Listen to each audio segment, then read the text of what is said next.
Avventura in montagna, an adventure in the mountain. Minestrone con pesto.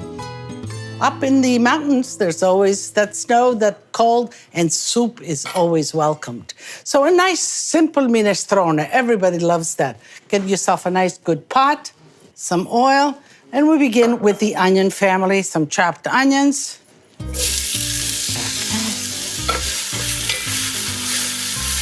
A little bit of salt to the onion so it cooks faster. The leeks. The leeks are another great vegetable. I love it. They're sweet. They have that onion, they have that greenness, and I love leeks. So we have carrots and celery. So we want to chop those.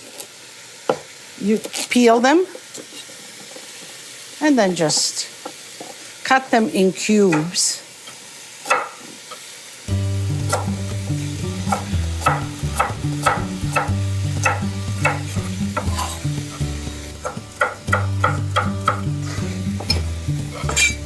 Okay, let me check.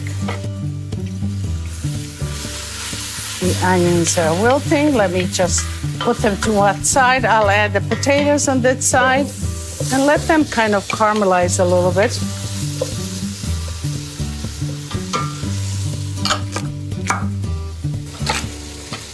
Okay, celery.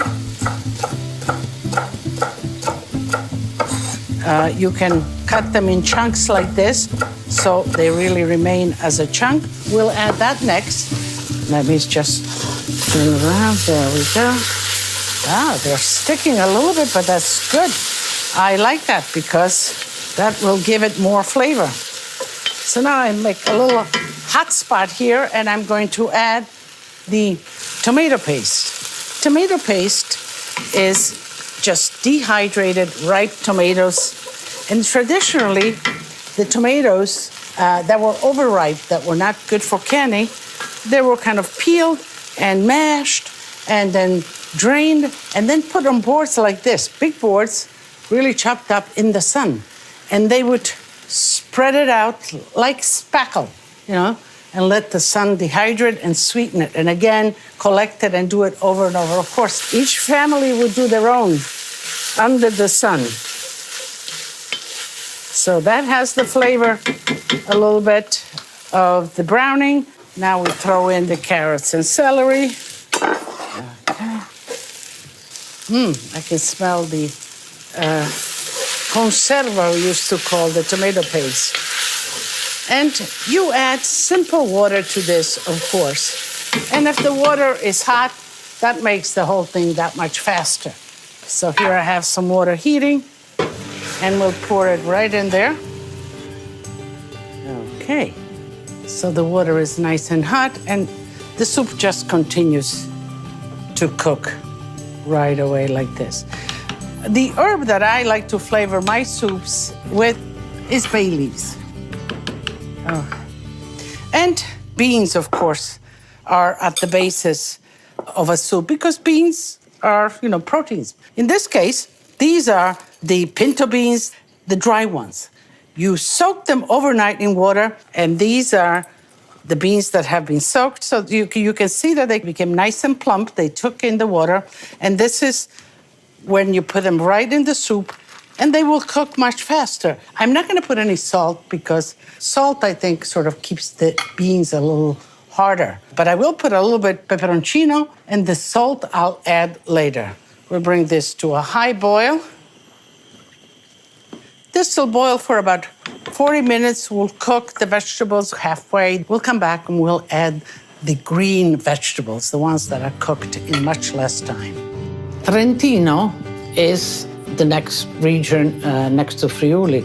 It's from the hills of the mountains going up the Alps. I went several times in the springtime and summertime, and it's the beauty of the countryside itself. The multitude of wildflowers, the rushing water, this clean smell of the mountains. And then in the distance, you still see the peaks with the snow on top, cows grazing here and there.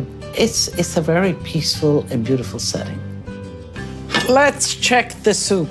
It has boiled down. You can see the beans have softened, the carrots, everything. They're ready for the next addition of vegetables. And I'm going to pick up the heat because I'm adding cold things to it. And this is escarole, leaves of escarole, just shredded, washed well. Okay. Zucchini, just cubed zucchini. This will take another 20 minutes to cook down the escarole and the zucchini all together. So let me add some salt at this point. That should be enough. But you know, I always tell you to taste as you go along. So we'll taste later on. We'll cover it. Now when the minestrone is ready and it's cooked and mellow, I like to liven it up with a little bit of pesto. So the pesto is rather simple. This pesto is basil, lots of basil, parsley, Italian flat parsley, and walnuts. A bit of salt.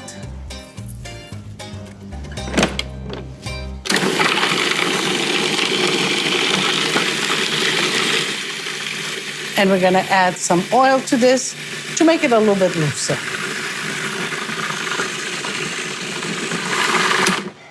I think that should be done. And yeah, the pesto is nice and loose. I like it. Sometimes you like your pesto a little bit more dense. Okay, so that's ready. We leave it for about 20 minutes, half an hour. I'm gonna clean up and it's gonna be ready.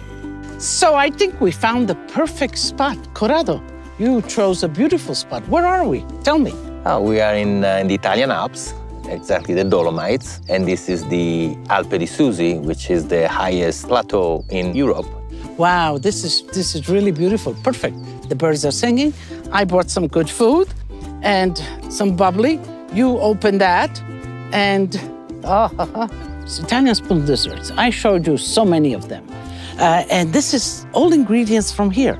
Yogurt, you know, the mountains, lots of cows out there on those plateaus, and the berries from the woods. So, Corrado. You want me to open it? What do you think? What are we here for? Wow. First we do a little chin-chin, no? Alla salute. Chin-chin. Evviva. I think that the fresh air up here makes it taste even better. So now this is my gift to you. Grazie. So you can snack a little bit. Okay. It's easy. You just open the top, just like that. I added some little crunchiness to the wafers. So you have everything. You have the yogurt local, the crunchiness of the wafers, and deliciously light and of the place. Ti piace? Ammazza. Ammazza. That's a Roman expression. Absolutely. He loves the Alps, but he's from Rome. So guess who showed up for dinner? So are you hungry? Definitely. Look how good it looks. You see it? The soup looks great, It looks right? delicious. When I serve anything on the plate, especially plating, I always have a little thing underneath so that it doesn't dribble all over the place. Okay. Grandmas always like to feed their families. Absolutely. So this is here. That looks good. I'm going to do one for you, one for me. So that's for you. Yeah. That's for me. Okay. Yeah. We could put a little bit of pesto now at this point, and not much, just little drizzles like that. You want a little bit in here? Yeah, absolutely. Okay. There we go. A little bit in here. And that's the pesto. And I have some cheese croutons. You think we should put a few? I love cheese croutons. I'm always... Ah, you do? Okay, so that's that. And of course, what would soup be without cheese? Absolutely. Some formaggio, like that. Let me just put a little bit on. Grandma's especially fond of cheese in her soups. Absolutely. Yeah. Let's taste this. Let's see how you like it.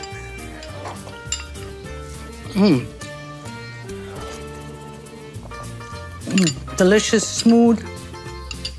What do you think of this soup? Fabulous. Good. Really, really good. Delicious. So are you gonna hang around and learn another recipe for me? Absolutely. I have a nice surprise, a new recipe. I'm sure you don't know. Maybe you do, I don't know. We'll find out.